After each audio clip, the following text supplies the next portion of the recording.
Assalamualaikum warahmatullahi wabarakatuh. Saudaraku yang insya Allah dimuliakan oleh Allah, kita akan lanjutkan kembali kajian kitab Taqriratus Sadidah fil Masail Mufidah, karya besar dari Al-Habib Hasan bin Muhammad bin Ahmad Al-Kaf. Dan ini kitabnya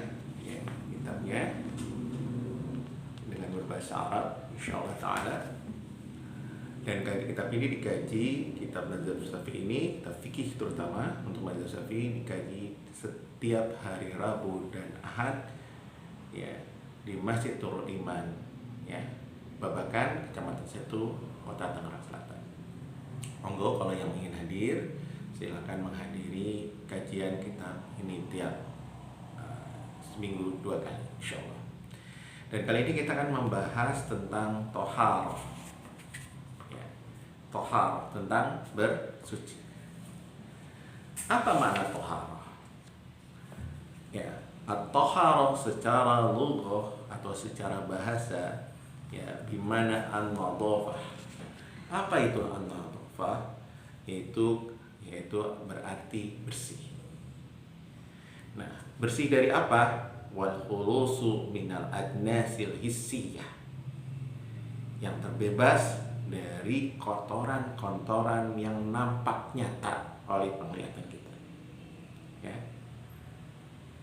Seperti bagaimana kal toharati anil hadasi wal khabas, sebagaimana seperti suci kita dari hadas dan najis ya, dan hadas dan najis. Itu pengertian secara lughah. Jadi ya, makna lughah adalah membersihkan, arti bersih ya, terbebas kita dari kotoran yang nampak oleh nyata oleh penglihatan kita ya, seperti kita suci dari hadas dan najis. Sedangkan secara maknawiyah ya, kat toharati anil amrad ya, amradil qalbiyah ya, jadi kita bersih dari kotoran-kotoran yang abstrak, yang sifatnya maknawi ya, sebagaimana kita suci dari penyakit-penyakit hati ya, seperti ujub ya, berbangga diri, kemudian sombong ya, wal hasad ya, dengki dan riya. Nah, itu pengertian secara maknawiyah. Bagaimana pengertian secara syar'i? Secara syar'i dimakna raful hadasin atau izalatun najis ya. Secara syar'i adalah toharoh dimaknakan menghilangkan hadas dan najis, au ma fi makna huma, atau semakna dengan makna ya, menghilangkan hadas dan najis ya, au ala suratihima, atau ya, menghilangkan atau perbuatan yang bentuknya jenis ya, menghilangkan hadas dan najis. Dan definisi inilah yang disampaikan oleh Imam An-Nawawi ya, seorang imam besar ya, juga bermazhab Syafi'i. Nah, penjelasan dari definisi kita bisa jelaskan. Yang pertama ya, dari definisi itu kita akan tangkap beberapa hal. Yang pertama, raful hadasin, yaitu menghilangkan hadas ya, menghilangkan hadas. Kalau wudu, sebagaimana kita wudu, wal gusli, dan kita mandi, nah, itu adalah menghilangkan hadas. Jadi menghilangkan raful hadas, yang menghilangkan hadas itu wudu yang wudunya karena memang kita hadas, atau mandi, atau kita terkena mandi wajib, yang itu untuk menghilangkan hadas. Kemudian yang kedua, izalatu ya, najis, yaitu menghilangkan najis ya, dengan apa? Bil ma'i, dengan air, wa ghusl saubil mutanajisin, atau kita mencuci pakaian yang terkena oleh najis. Jadi definisi kedua atau pengertian kedua dari taharoh adalah seperti itu. Yang ketiga kan ma fi makna raful hadasin ya, Jadi semakna kita menghilangkan raf'ul hadas, ya, itu menghilangkan hadas. Kal tayammi, sebagaimana kita tayamum, ya. Wal wudu'i sahibi darurah, ya. Wudu, ya. Wudu, ya, sebagaimana orang yang selalu kasalisil baul, orang yang selalu beser, ya. Ya, karena orang selalu yang mengeluarkan hadas. Orang yang beser itu selalu mengeluarkan hadas. Maka wudunya, ya, semakna untuk menghilangkan hadas. Karena sebenarnya dia tidak bisa menghilangkan hadas, karena dia selalu keluar najis-najisnya. Ya, makanya dia hanya pada saat itu dibolehkan untuk wudu, ya, untuk wudu, ya, untuk membolehkan dia beribadah, untuk membolehkan beribadah. Kemudian, ya, yang keempat, ya, makna dari taharah, ma fi mana izalatin najasah, yang makna yang serupa, ya, menghilangkan najis adalah seperti istinja dengan batu, ya. Kenapa semakna dengan menghilangkan najis? Karena istinja ini sisa-sisa dari najis itu masih ada, karena masih, meskipun dianggap cukup, tapi najis-najisnya masih ada di dalam badannya. Yang kelima adalah ma'ala suratin, ya, raf'il hadasi, perbuatan yang bentuknya sama dengan bentuk perbuatan yang menghilangkan hadas, seperti mandi sunnah, ya. Mandi sunnah atau wudu yang diperbaharui, atau al-wudu al-mujaddah, ya. Ya, sebelum batal, ya, kemudian basuhan kedua dan ketiga ketika membasuh tangan dan yang lainnya, itu dikatakan perbuatan yang bentuknya sama dengan perbuatan yang menghilangkan hadas, ya.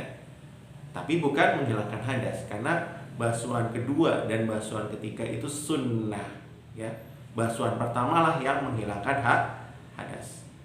Yang keenam, ya, ma'ala suratin izalatin najasah, ya. Perbuatan yang bentuknya sama dengan bentuk perbuatan menghilangkan najis, ya.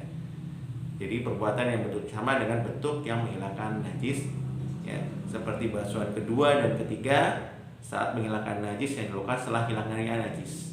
Jadi basuhan kedua dan ketiga itu perbuatan yang bentuknya sama dengan bentuk menghilangkan najis, ya. Kedua basuhan ini hanya bentuknya yang sama. Sekali lagi, kedua basuhan ini, ya, bentuknya saja yang sama, ya. Karena basuhan yang menghilangkan najis pada dasarnya adalah basuhan pertama, ya. Seperti itu. Itu makna dari taharah, ya. Definisi ini disampaikan oleh Imam An-Nawawi, ya, rahimallahu taala. Kemudian bentuk taharah sendiri ada 4. Ya, bentuk taharah sendiri ada 4. Yang pertama adalah wudu, yang kedua adalah mandi, yang ketiga ada tayamum, dan yang keempat adalah menghilangkan najis. Ya, menghilangkan najis. Kemudian alat-alat yang digunakan untuk bersuci juga ada 4. Yang pertama ada al-ma'u. Al-ma'u adalah air, yang nanti penjelasannya akan disampaikan bagian selanjutnya. Idza kana tahuran. Jadi airnya harus suci dan mensucikan. Contohnya seperti ma'ul mutlak. Insyaallah kita akan jelaskan juga tentang ma'ul mutlak nanti.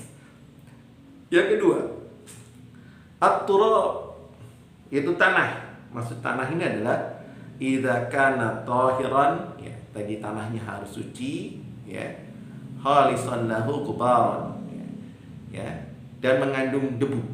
Jadi tanah ini harus mengandung debu. Ini tanah yang bisa digunakan untuk bersuci. Yang ketiga ad-diba, ya, ad-dabi atau ad-diba, yaitu penyamakan kulit, ya. Jadi penyamak kulit itu adalah menghilangkan kotoran dan najis-najis yang ada dalam kulit, ya.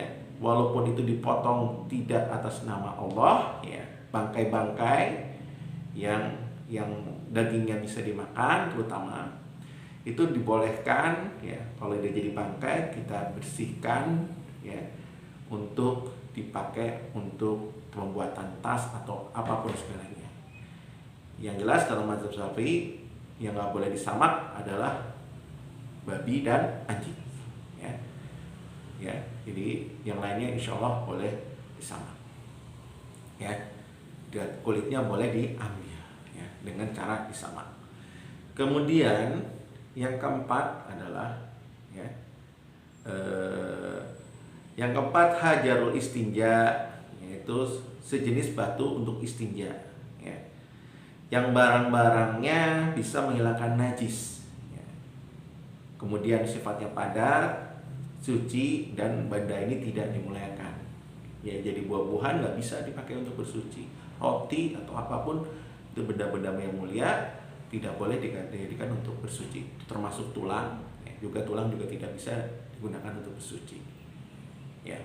Itu jadi ada 4 alat-alat yang bisa kita gunakan untuk bersuci. Insya Allah ta'ala kita akan lanjutkan kembali nanti dengan bahas penjelasan tentang air yang digunakan untuk bersuci, ya.